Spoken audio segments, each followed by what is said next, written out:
IVF ఒక అధునాతన సంతానోత్పత్తి చికిత్స. అనేక దంపతులకు తల్లిదండ్రులు కావాలనే వారి కలను నెరవేర్చుకోవడానికి సహాయపడుతుంది. కోల్కతా అత్యాచార ఘటన ఆ రాష్ట్ర ప్రభుత్వాన్ని ఉక్కిరిబిక్కిరి చేస్తోంది. మమతా బెనర్జీ రాజీనామా చేయాలంటూ విద్యార్థి సంఘం నిరసనలు ఉద్రిక్తతకు దారితీశాయి. నబన్నా అభియాన్ పేరుతో హౌరా నుంచి విద్యార్థులు తీసిన ర్యాలీని పోలీసులు అడ్డుకోవడంతో హైటెన్షన్ వాతావరణం క్రియేట్ అయింది. దేశవ్యాప్తంగా సంచలనం సృష్టిస్తున్న కోల్కతా ట్రైనీ డాక్టర్ హత్యాచార ఘటన బెంగాల్ రాజకీయాలను కుదిపేస్తోంది. నిందితుడికి శిక్ష పడాల్సిందేనంటూ వైద్య విద్యార్థులు, స్టూడెంట్ యూనియన్లు గత కొద్ది రోజులుగా ఆందోళన చేస్తున్నారు. తాజాగా మరోసారి విద్యార్థుల నిరసన తీవ్ర రూపం దాల్చింది.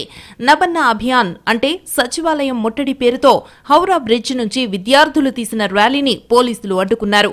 మార్చిలో పాల్గొన్న ఆందోళనకారులు బారికేడ్లను బద్దలు కొట్టేందుకు ప్రయత్నించారు. కొన్నింటిని లాగి పడేశారు. పోలీసులపైకి రాళ్లు రువ్వారు. దీంతో పోలీసులు టియర్ గ్యాస్ ను ప్రయోగించారు. లాఠీ చార్జ్ చేసి గాల్లోకి కాల్పులు జరిపారు. అయినా విద్యార్థులు ఆగలేదు. ఎక్కడికక్కడ బారికేడ్లను ధ్వంసం చేసి సెక్రటేరియట్ వైపు దూసుకొచ్చారు. హౌరా బ్రిడ్జి పైకెక్కి నినాదాలు చేశారు. సీఎం మమతా బెనర్జీ నివాసం దగ్గర భద్రతను కట్టుదిట్టం చేశారు. సెక్రటేరియట్ పోలీసు రక్షణ వలయంలోకి వెళ్లింది. అటువైపు వెళ్లే రోడ్లను మూసివేశారు. 3 అంచెల భద్రతను ఏర్పాటు చేశారు. Heavy radio flying squads, rapid action force, quick reaction టీంలను మోహరించారు. వాటర్ క్యానన్లను సిద్ధం చేశారు. ఉన్నతాధికారులకు కీలక ప్రాంతాలలో భద్రతా బాధ్యతలను అప్పగించారు. ప్రజా జీవితానికి ఎలాంటి ఇబ్బంది లేకుండా ప్రభుత్వం ముందు జాగ్రత్త చర్యలు చేపట్టింది. పాఠశాలలకు సెలవులు ప్రకటించింది. సచివాలయం ముట్టడి బీజేపీ, ఆర్ఎస్ఎస్ ప్రేరేపితమని వామపక్ష నేతలు అంటున్నారు.